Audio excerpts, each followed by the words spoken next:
Nous allons réaliser ensemble le Canadian Pisco. Voilà. Donc le Canadian Pisco qui est un dérivé de Pisco Sour. Donc, où là en fait on va vraiment lui donner un côté Noël grâce à la liqueur de pimento. Donc le pimento c'est une seule baie en fait qu'on appelle aussi allspice ou poivre de Jamaïque et dans lesquels on va retrouver des arômes de cannelle, de noix de muscade, donc quelque chose voilà, de très hivernal, très épicé. Avec ça on va mettre du sirop d'érable pour remplacer le sucre habituellement et là le sirop d'érable se marie vraiment très bien avec cette liqueur. Donc on va mettre vraiment 2 petites cuillères de blanc d'œuf pour la texture. Donc voilà, le blanc d'œuf va apporter juste l'onctuosité et un peu de matière au cocktail. Mais ça ne va pas apporter de goût, ça ne va pas donner... Non, voilà, ça va donner de la légèreté au cocktail. C'est juste la texture qui est intéressante. Donc ensuite, on va mettre 1,5 centilitres de sirop d'érable.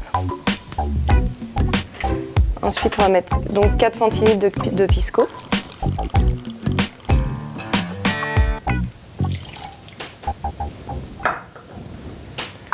Donc une toute petite cuillère de liqueur de pimento qui est très forte.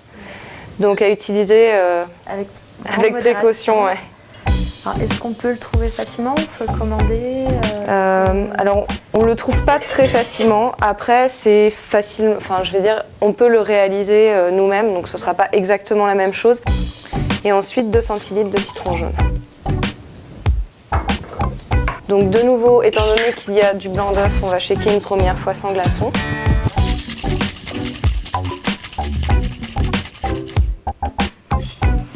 Donc de faire sans glaçon, ça permet en fait lever l'œuf en fait, comme des blancs en neige en fait, donc ça va donner plus d'onctuosité que si on shake directement avec des glaçons en fait. Donc c'est quand même important. Là on va vraiment retrouver une jolie mousse sur le dessus qui va être moins important si on shake directement avec les glaçons.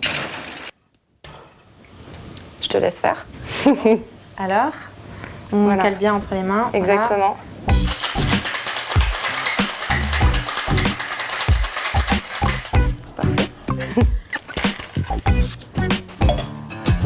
Ça vient hein, finalement. Ouais. Toutes les mains.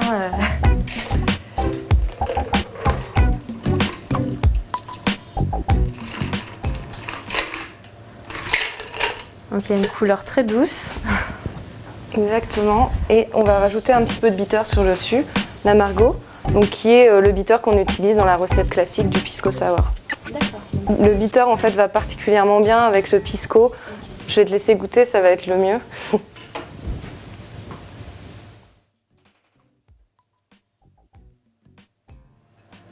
Waouh. Voilà, donc celui-ci, donc voilà, avec la liqueur de pimento drame, en fait, ça relève vraiment le cocktail. Alors ce qui marche très bien, c'est la chaleur des épices et l'acidité du citron et qui redonne de la fraîcheur, en plus la fraîcheur du cocktail. Donc ça, ouais, ça irait très bien en entrée, enfin en apéritif. Ouais. Vraiment pour désaltérer, c'est...